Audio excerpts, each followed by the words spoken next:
Hello everyone. दोस्तों, पिछले कुछ सालों में इंश्योरेंस का पेनिट्रेशन इंडिया में काफ़ी तेज़ी से इंक्रीज़ हो रहा है। उसके बावजूद भी आज बहुत सी इंडियन फैमिली ये मानती है कि insurance is made for main and not for women. और इसकी सबसे बड़ी वजह है लैक ऑफ अवेयरनेस। जी हाँ दोस्तों, अगर आप इंश्योरेंस को फंडामेंटली समझें तो आप ज़रूर समझ पाएंगे कि इंश्योरेंस न सिर्फ वुमेन्स के लिए इम्पॉर्टेंट है, बल्कि जब हस्बैंड्स भी अपने लिए इंश्योरेंस पॉलिसी लेते हैं तो ज़रूरी है कि उसके लिए वो वुमेन्स का कंसेंट ज़रूर लें। जी हाँ दोस्तों, ये आपको और क्लियर हो जाएगा जब मैं आपको एक एग्जांपल के साथ इसे समझाऊंगी। सपोज़ कि जब आप अपनी फैमिली में घर का कोई भी प्रोडक्ट, कोई भी सामान परचेज़ करने जाते हैं तो आप हमेशा ट्राई करते हैं कि आपकी वाइफ आपके साथ हो, ताकि आप उनके पसंद से जो भी ज़रूरत की सामान है वो परचेज़ कर लें, राइट। इसी तरीके से जब आप एक इंश्योरेंस पॉलिसी परचेज़ करते हैं तो उसके लिए आप पैसा ज़रूर देते हैं और पॉलिसी भी आप अपने नाम पे लेते हैं, लेकिन वो पॉलिसी आप अपने वाइफ के लिए परचेज़ करते हैं, क्योंकि इंश्योरेंस से मिलने वाले सभी बेनिफिट्स आपके वाइफ को ही पास ऑन होते हैं। जैसे आप बाकी प्रोडक्ट्स के लिए अपने वाइफ का कंसेंट लेते हैं, ज़रूरी है कि आप अपने पॉलिसी के लिए भी अपने वाइफ का पूरा कंसेंट लें। इंश्योरेंस प्रोडक्ट के डिटेल्स जितना कि आप खुद समझ रहे हैं उतना ही आपकी वाइफ को भी समझना चाहिए। इसके अलावा अगर हम बात करें वुमेन इंश्योरेंस की, तो उससे जुड़े हुए बहुत से सवाल लोगों के मन में रहते हैं, बहुत से डाउट्स लोगों के मन में रहते हैं। जैसे कि वुमेन इंश्योरेंस क्या होता है, क्या लाइफ इंश्योरेंस कंपनीज वुमेन्स के लिए कोई अलग सी डिज़ाइंस बनाती हैं, या फिर किस तरह की इंश्योरेंस पॉलिसी वुमेन को परचेज़ करनी चाहिए, क्या एक हाउसवाइफ इंश्योरेंस पॉलिसी ले सकती है। इसके अलावा कई लोगों की ऐसे भी क्वेरीज आती हैं कि क्या एक प्रेग्नेंट वुमेन अपने लिए इंश्योरेंस पॉलिसी अपने नाम पे कर सकती है। तो इस तरह के बहुत सारे सवालों के जवाब आपको हमारे इस वीडियो पे मिल जाएंगे। लेकिन इसके लिए ये बहुत ज़रूरी है कि आप ये वीडियो को एंड तक ज़रूर देखें, इसका कोई भी पार्ट मिस ना करें। और अगर आपको वीडियो पसंद आए तो वीडियो को लाइक ज़रूर करें, जितना हो सके वीडियो को शेयर करें अपने दोस्तों के साथ, अपने फैमिली के साथ, और हमारे इस चैनल को सब्सक्राइब ज़रूर करें। साथ में जो बेल आइकन है वो भी दबा दें, ताकि जो नीचे वाली जो रेड बटन है वो दबा दें, ताकि हमसे जुड़ी हुई जो भी वीडियोस हैं, जो भी बन रहे हैं, आपको टाइम टू टाइम सारे वीडियोस मिलते रहें, सारे नोटिफिकेशंस आपको मिलते रहें और आप भरपूर आइडिया ले सको हर चीज़ का। तो चलिए दोस्तों, ज़्यादा टाइम नहीं लूँगी, मुद्दे पे आते हैं, यानी कि मेन टॉपिक पे आते हैं। अगर हम बात करें फर्स्ट क्वेरी की हमारी, तो ये बात होती है कि क्या इंश्योरेंस कंपनी वुमेन्स के लिए अलग से प्रोडक्ट डिज़ाइन करती है। The answer is no. जो भी प्रोडक्ट्स इंश्योरेंस कंपनी के पास मेंस के लिए अवेलेबल हैं, वो सभी प्रोडक्ट वुमेन्स भी परचेज़ कर सकती हैं, राइट। लेकिन क्योंकि इंश्योरेंस कंपनी इंश्योरेंस कवर आपके जो भी है फाइनेंशियल कंडीशन के हिसाब से देती है, आपके फाइनेंशियल वैल्यू के हिसाब से देती है। इसलिए अगर आप हाउसवाइफ हैं तो आपके लिए ये जान लेना बहुत ज़रूरी है कि आप 10 लाख से ज़्यादा इंश्योरेंस कवर अपने नाम पे नहीं ले सकते हैं।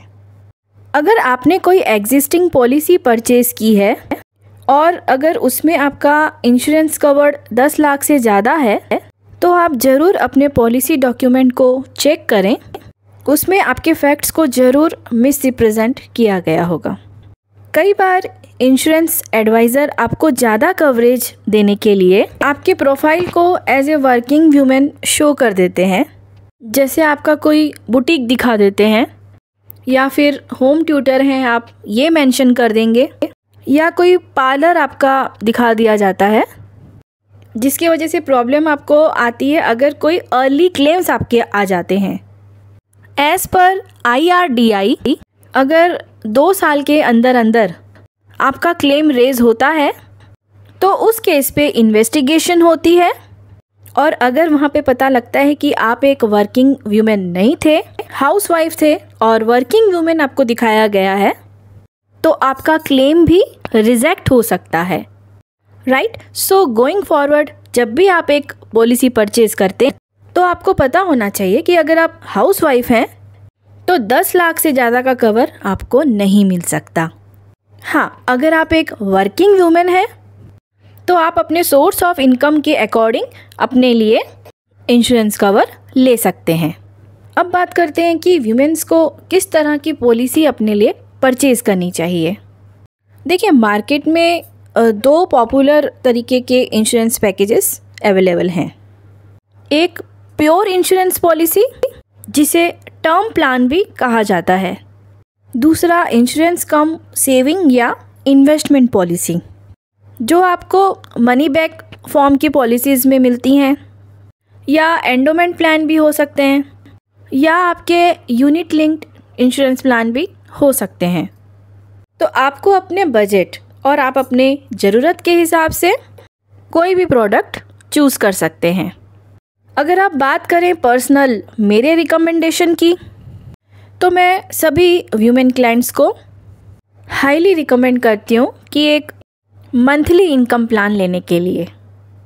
एक मंथली इनकम प्लान की मदद से आप मल्टीपल बेनिफिट्स ले सकते हैं। सपोज़ कीजिए अगर आप एक हाउसवाइफ हैं तो मंथली इनकम प्लान की मदद से आपको घर चलाने में काफ़ी मदद मिलती है, और अगर आप एक वर्किंग वुमेन हैं तो आपको एक सेकंड सोर्स ऑफ इनकम यहाँ पे मिल जाता है। चाहे मैन है या वुमेन है, आपके पास मल्टीपल सोर्स ऑफ इनकम होने चाहिए, जो मंथली इनकम प्लान की मदद से बिल्कुल पॉसिबल होता है। इस प्लान की मदद से आप अपने लिए एक अच्छी रिटायरमेंट प्लानिंग भी कर सकते हैं। या फिर अगर आप अपने पेरेंट्स के ओनली चाइल्ड हैं और आपको ऐसा लगता है कि फ्यूचर में आपके पेरेंट्स की डिपेंडेंसी आपके ऊपर हो सकती है, तो ज़रूर आप अपने लिए मंथली प्लान लें, जिसकी मदद से आप अपने पेरेंट्स को एक रेगुलर इनकम दे पाएंगे। यही सेम चीज़ पेरेंट्स के ऊपर भी एप्लीकेबल होती है। अगर आप चाहते हैं कि आपकी डॉटर को आगे चल के इन फ्यूचर मतलब किसी के भी ऊपर फाइनेंशियल डिपेंडेंट ना होना पड़े, वो फाइनेंशियली इंडिपेंडेंट रहे, तो आप अपने बच्चे के नाम पे एक मंथली इनकम प्लान ले सकते हैं, जिससे उसके प्रीमियम आप पे करते हो और उससे होने वाली रेगुलर इनकम आपके बच्चे को लाइफ टाइम तक मिलती रहती है। मंथली इनकम एक शॉर्ट टर्म इनकम प्लान भी हो सकता है, लॉन्ग टर्म भी हो सकता है, और whole life monthly income as a pension भी हो सकती है। इसके अलावा मंथली इनकम प्लान को लेकर सबसे अच्छी बात यह है कि अगर ये जो मिलने वाली मंथली इनकम की कोई यूटिलिटी आपके लिए नहीं बन पा रही है, तो ये एक लिक्विड अमाउंट है। आप इसको री इन्वेस्ट कर सकते हैं और फिर अपने ज़रूरत के हिसाब से जैसे चाहें इस पैसे को इस्तेमाल कर सकते हैं। तो चलिए, तीसरी जो क्वेरी आती है उसके लिए हम बात करते हैं कि तीसरी जो सबसे इम्पॉर्टेंट क्वेरी है कि क्या प्रेग्नेंट वुमेन अपने नाम पर इंश्योरेंस क्लेम ले सकती है? क्या प्रेग्नेंट वुमेन अपने नाम पर इंश्योरेंस पॉलिसी करवा सकती हैं? So the answer is yes. Pregnancy के 6 महीने बाद तक आप अपने नाम पर इंश्योरेंस पॉलिसी परचेज कर सकते हैं।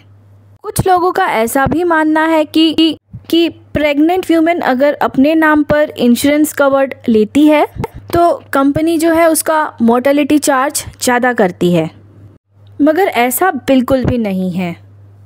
हाँ, कई बार आपके प्रीमियम रेट पर डिफरेंस आ सकता है, लेकिन वो प्रेगनेंसी के वजह से नहीं होता है। लेकिन क्योंकि प्रेगनेंसी के दौरान आपका वेट ज़्यादा वेरिएशन वेट में आता है, तो वेट को ज़रूर पॉलिसी देते वक्त कंसीडर किया जाता है।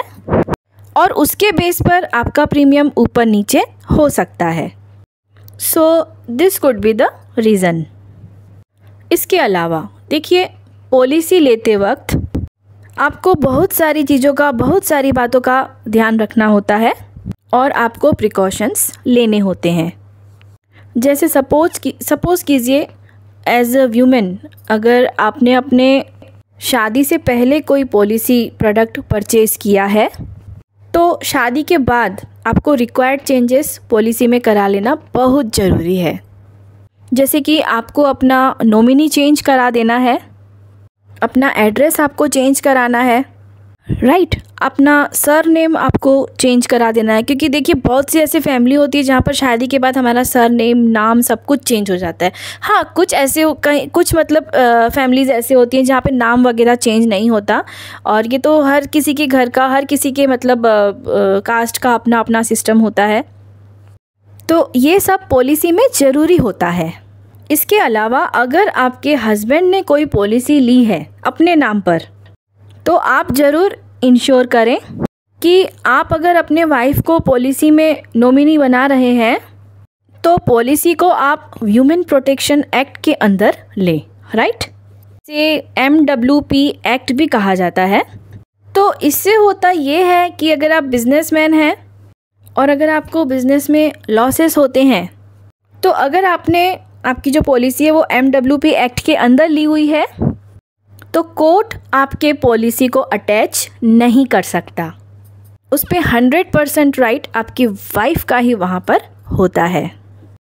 इसके अलावा अगर आप एक वर्किंग व्यूमेन हैं और आपको लगता है कि आपके स्पाउस यानी कि हस्बैंड की इनकम बहुत ज़्यादा स्टेबल नहीं है, या उनके जॉब या बिज़नेस में बहुत ज़्यादा स्टेबिलिटी नहीं है, तो आपको अपने पॉलिसी में इंश्योरेंस कवर हमेशा एक नॉर्मल इंश्योरेंस कवर से ज़्यादा रखना चाहिए।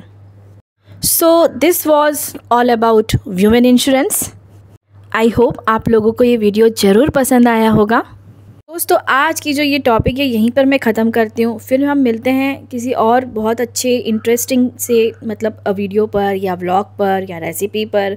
तो keep in touch with Disha's hub. फिर हम मिलेंगे, रखिए अपना ख्याल, और चलिए फिर हम मिलेंगे नेक्स्ट व्लॉग पर। Till then, bye, take care.